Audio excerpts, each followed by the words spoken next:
सगळेजण आपण येऊ शकतो असं एका दिवशी घ्यायचं आहे, ज्या दिवशी आपल्या गावातील सगळ्यांच्या मंडळाने घ्यायचंय. माझ्या एकट्या मंडळानं काही होणार नाही. ज्या दिवशी आपण सगळेजण उपस्थित असू असे सगळेजण एक तारीख ठरवू, एक टाइम ठरवू आणि त्या वेळामध्ये आपण सगळं तिथं तहसीलदार कार्यालयाला आपण सगळेजण एकत्र जाऊ. समजलं? हा राहिला प्रश्न. हे मी 4 पानांचा अर्ज लिहिलेला आहे. याच्यामध्ये मला अजून एक पान समाविष्ट करायचं आहे. याच्यामध्ये मी तुम्हाला वाचून दाखवतो की काय अर्ज लिहिलेला आहे काय नाही.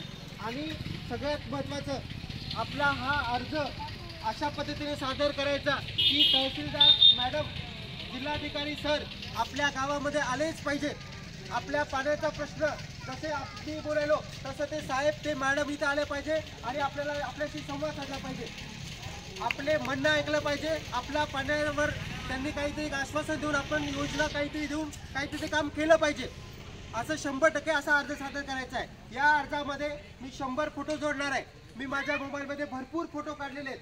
कोणी लहान लेकरू, शाळेचा विद्यार्थी शाळेच्या गणवेशामध्ये पाण्याला चालला, कोणी म्हातारा माणूस कमरेला पट्टा घेऊन बांधून पाण्याला चालला, कोणी शेळ्या मेंढ्या घेऊन पाण्याला चाललंय, कोणी बाया हंडा घेऊन 2-2 हंडे घेऊन चालले, कोणी आंघोळीला बिना आंघोळीचं 3-3 दिवस चाललेले.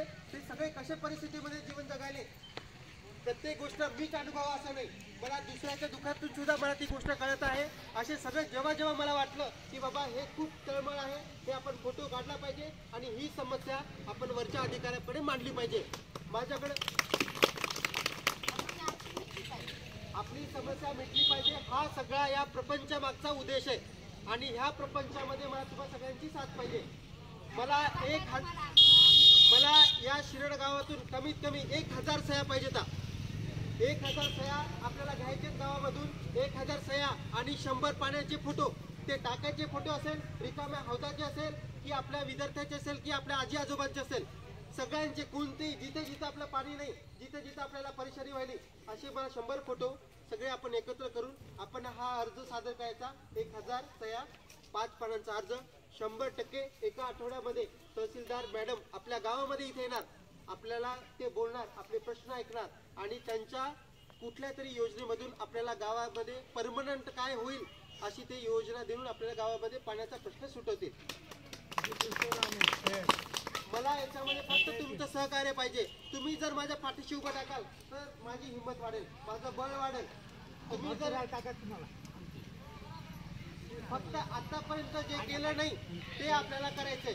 आणि हे सगळं करायला मी वारंवार माझ्या बोलण्यातून तुम्हाला लक्षात येत असेल, एक गोष्ट मी रिपीट करायलो की चांगलं काम करायला लई कष्ट करायला लागतात, लई लोकांना संघर्ष करायला लागतो, लई लोकांना तोंड द्यावं लागतं. पण वाईट काम करायला 5 मिनिटं लागत नाही. चांगलं काम करायचंय, गाव पुढे न्यायचंय, जे नव्या पिढ्या आहेत त्या पिढ्या घडवायच्या चांगल्या गोष्टीसाठी आहे. एक सगळ्यांनी कुणगाट बांधा की गाव पुढे गेलं पाहिजे. ते कोणताही एक समाज नाही, आपण सगळेजण एकत्रित येऊन लढा देऊ. मी 2-4 दिवसापूर्वी हिवरे बाजार आदर्श ग्रामपंचायतीला भेट दिलेली आहे. अतिशय सुंदर गाव आहे आणि एवढा सुखसुविधा, 1 रुपया तिथं असं काही म्हणजे कोणत्या गरम पाणी लागत नाही किंवा काही नाही. सगळं शासनाच्या मार्फत सगळ्या योजनेचं काटेकोरपणे ते अंमलबजावणी करतात. सगळ्या जे लाखो रुपयांच्या योजना येतात, करोडो रुपयांच्या योजना येतात, त्याच्यामध्ये कुठलाही भ्रष्टाचार होत नाही, कुठल्याही प्रकारचं निकृष्ट दर्जाचं काम होत नाही. पिढ्यानं पुढे आपल्या जनरेशन टू जनरेशन असं टिकेल असं सुंदर काम करते, भक्कम काम करते की कोणत्या पुढच्या पिढीला त्याचा त्रास होऊ नये. आपल्याकडे दरवर्षी कोणत्या रस्त्याचं काम करते, कोणते खड्डे राहते, कोणतं मधातच पाण्याचं निघते, अजून काही निघते, पण एकही योजना पूर्ण 100% पूर्ण झाली त्याचा गावाला लाभ झाला असं आतापर्यंत झालं नाही. आपल्याला ते यावेळेस करायचंय, सगळ्याच्या साथीने हिमतीने करायचंय. मला देता का मुलांना साथ? हो.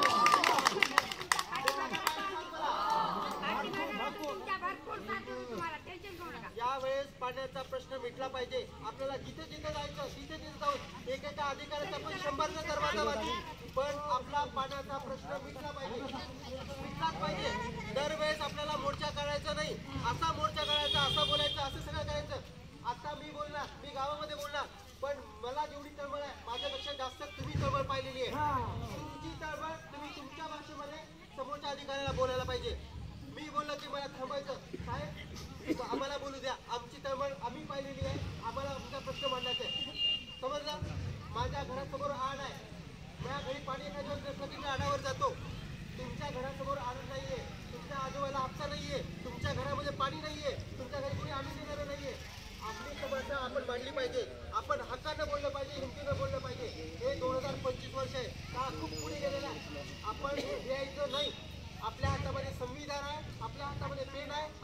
याच्यामध्ये अर्ज आहे. अजिबात कोणाच्या बापाला भेटण्याची गरज नाही.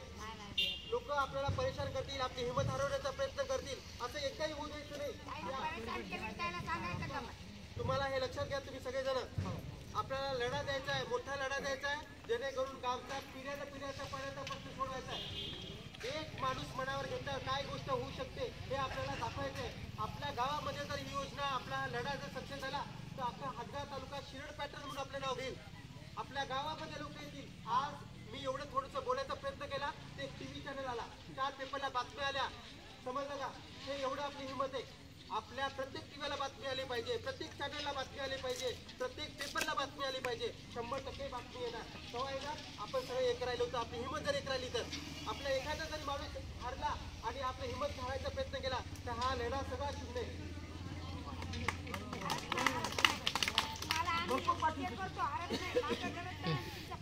सगळ्यांना सांगायलो, मला मतदान करू नका. हा मतदानाचा प्रश्न नाहीये. हा पिण्याचा पाण्याचा, हा सांडपाण्याचा, हा आपला अधिकाराचा, हक्काचा प्रश्न आहे. हा प्रश्न मी निवडणुकीला उद्या उभं टाकल न टाकल की अजून काहीतरी होईल, आपला हा पाण्याचा प्रश्न 100% मार्गी लागला पाहिजे. समजलं? आपला हा लढा चालू राहिला पाहिजे. मी आता घरोघरी जाऊन मी 1000 सह्या घेणार आहे. माझ्यासोबत गावातले काही मदतीला मित्र आहेत, काही मैत्रिणी आहेत, काही लहान मुलं मुली असणार आहेत, शाळेत जाणारे विद्यार्थी असणार आहेत. आणि त्यांना थोडंसं गिलास पाणी द्या.